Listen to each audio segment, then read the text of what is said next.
All right, this is my March 5th assignment for the asynchronous class day for English 1102.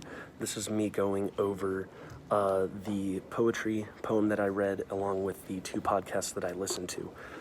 So the poem that I chose to read from the packet that was given was Hero by Siegfried Sassoon, and the two podcasts that I listened to were The Gas Attack at Yips, or Ypres, I don't know how to pronounce that, as well as the Trench Raids podcast, both from the IWN.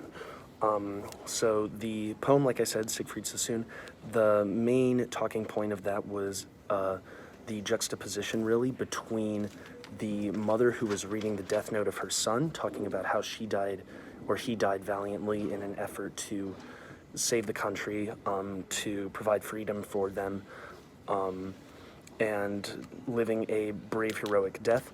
While meanwhile, the messenger we see in the last stanza of the three, talking about how the true side of the war was and how he really died through act of cowardness, trying to run away,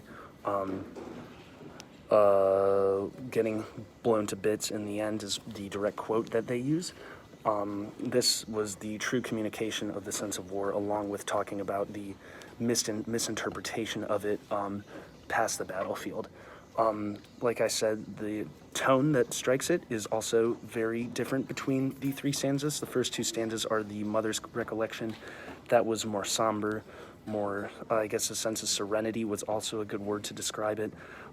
She used the terms brave and heroic, so dying valiantly, like I said, while meanwhile the last stanza, the messengers, was more of a tone of cowardice, of almost terror also, and also a little bit of sadness too. We see him mumbling and shivering because he realizes that what the mother is thinking of her son is not anywhere near what actually occurred that night. Besides that, though, the poems are also very similar to that. The other ones, we see a lot of misinterpretation of war and what it really is like, as opposed to what it was interpreted as from the people that were not participating in the war. The two podcasts, like I said, the first one that I listened to was The Gas Attack at Ypres. This was the first time that any army had used poison gas on an enemy group of soldiers.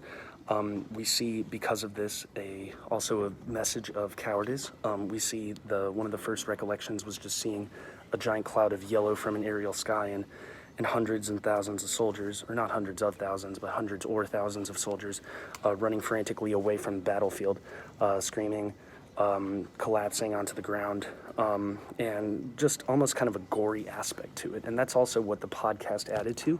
There's a lot of firsthand recollections from the war and from that event, which added a lot more sense of connection, along with understanding of what truly was happening during that war and during that gas attack. We see a lot of helplessness during that. We see a lot of sadness and danger.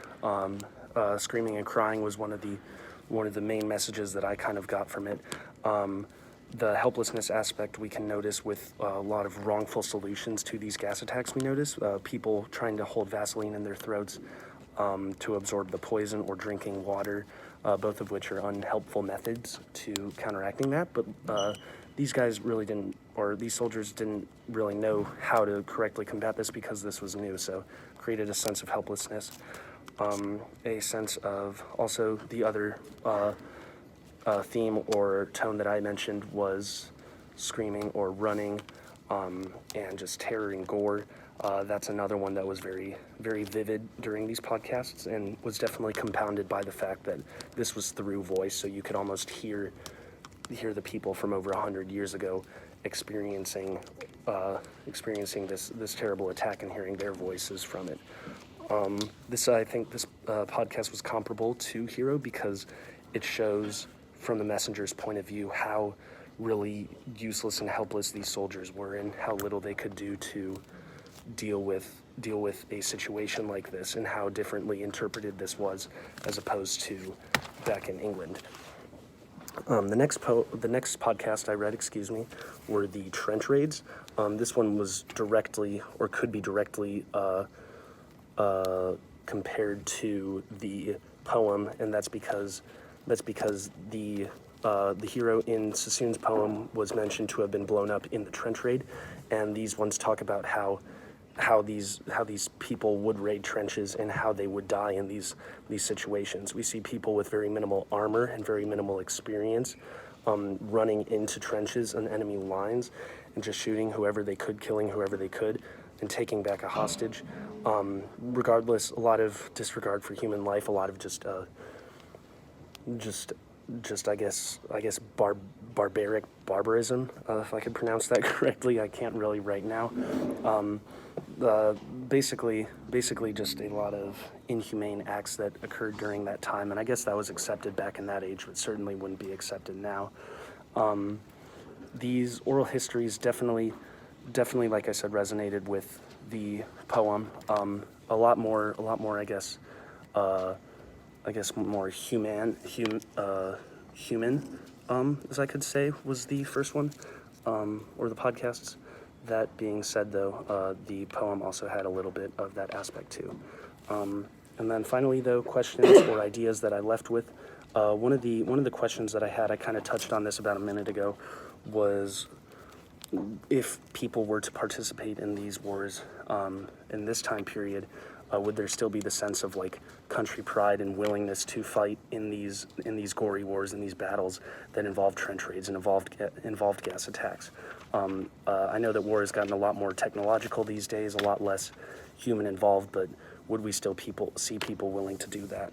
And then another thing that wasn't really talked about in these podcasts was the trauma that for those that survived, for the generals, for the soldiers that gave their inputs on what happened on those days or in those events of war. It'd be interesting to hear what their take on and what the effects of those wars were right after. That's pretty much it. I apologize for having to wear a mask. I'm in the library right now, but that's pretty much my interpretation, and that's my assignment. Thank you.